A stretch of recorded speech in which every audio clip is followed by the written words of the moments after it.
ഏട്ടൻ സ്റ്റേ വർക്കിന് പോയ പിന്നെ ഞാൻ കുറച്ച് ലേറ്റായിട്ടാണ് എഴുന്നേക്കുന്നത്. അപ്പോഴത്തേക്കും അച്ഛനും അമ്മയും അടുക്കളയിൽ കയറിയിട്ടുണ്ട്. അമ്മ ഇവിടെ വഴുതനങ്ങ തീയിൽ വെക്കാനുള്ള പരിപാടിയിലാണ്. അച്ഛൻ മീനെല്ലാം വെട്ടിക്കൊടുത്തിട്ട് ഞാൻ വന്നപ്പോഴത്തേക്ക് അച്ഛൻ അങ്ങ് പോയി.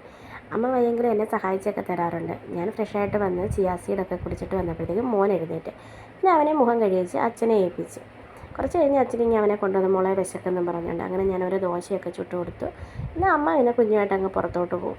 ഞാൻ പിന്നെ എൻ്റെ പരിപാടിയാണ്, ബാക്കി പരിപാടികളൊക്കെ എൻ്റെയാണ്. ഞാൻ മോര് കാച്ചി, ഇന്നലെ ഇച്ചിരി ചീര ഇട്ടിട്ടുണ്ടായിരുന്നു, അതൊക്കെ അമ്മ അരിഞ്ഞ് രാത്രി തന്നെ വെച്ചിരുന്നു. പിന്നെ അതും തോരനാക്കി. പിന്നെ മീൻ വറുക്കാനായിട്ടുള്ള പരിപാടിയാണ്. അച്ഛൻ ഇന്നലെ വന്നപ്പോഴാണ് കേട്ടോ മീൻ കൊണ്ടുവന്നത്, ഉലുവ മീനാണ് കൊണ്ടുവന്നത്. എനിക്ക് മീൻ വറുക്കുമ്പോൾ കറിവേപ്പില മുഖ്യമാണ്, ശരിക്കും കറിവേപ്പില ഞാൻ യൂസ് ചെയ്യും. അങ്ങനെ മീനൊക്കെ വറുത്ത് ഞങ്ങൾക്കിപ്പോൾ ഉച്ചയ്ക്ക് എടുക്കാനുള്ള അത്യാവശ്യം മീൻ മാത്രമേ വറുത്തുള്ളൂ. പിന്നെ നമുക്ക് ബ്രേക്ക്ഫാസ്റ്റിനുള്ള പരിപാടിയാണ്. ചമ്മന്തി ആക്കി, ദോശയും ചുട്ടിട്ടുണ്ടായിരുന്നു. ദോശ മാവ് അരച്ച് വെച്ച് 2 ദിവസമൊക്കെ യൂസ് ചെയ്യും. അങ്ങനെ ഇന്നലെ ഞങ്ങൾ ഇഡ്ഡലി ഉണ്ടാക്കിയിട്ട് ബാക്കി മാവ് ദോശ ഉണ്ടാക്കിയത്. ഇടയ്ക്ക് ഞാൻ കടുക് പാത്രത്തിലുള്ള ട്രിക്കൊക്കെ കണ്ടുപിടിച്ചു. ഇനി മെയിൻ പരിപാടി പാത്രം കഴുകൊക്കെയാണ്. പാത്രം കഴുകി അവിടെയൊക്കെ ഒന്ന് തൂത്ത് വൃത്തിയായി കഴിഞ്ഞാൽ പകുതി ജോലി തീരും. എൻ്റെ മോൻ വാരിയിട്ട സാധനങ്ങളാണ് കേട്ടോ, അപ്പോൾ കളിക്കാനായിട്ടൊക്കെ അടുക്കളയിലെ സാധനങ്ങൾ മതിയല്ലോ. അമ്മയും മോനും കൂടെ മുറ്റത്തോട്ടൊക്കെ പോയിട്ടുണ്ട്. എന്നെ കണ്ടതിൻ്റെ വെപ്പലാണ് കേട്ടോ ആൾ കാണിക്കുന്നത്. ഇതിനിടയ്ക്ക് പിന്നെ ചേട്ടൻ വിളിച്ചിട്ടുണ്ടായിരുന്നു, കാര്യമൊക്കെ പറഞ്ഞു കഴിഞ്ഞിട്ട് വീണ്ടും അടുക്കളയിലോട്ട് വന്ന് ഫ്രിഡ്ജിൽ നമ്മൾ സാധനങ്ങൾ എടുത്തേക്കാം തിരിച്ച് വെക്കുകയാണ്. കറിവേപ്പില ഞാൻ വീട്ടിൽ നിന്ന് കൊണ്ടുവന്നതാണ്, പകുതി ആയിട്ടുണ്ട്.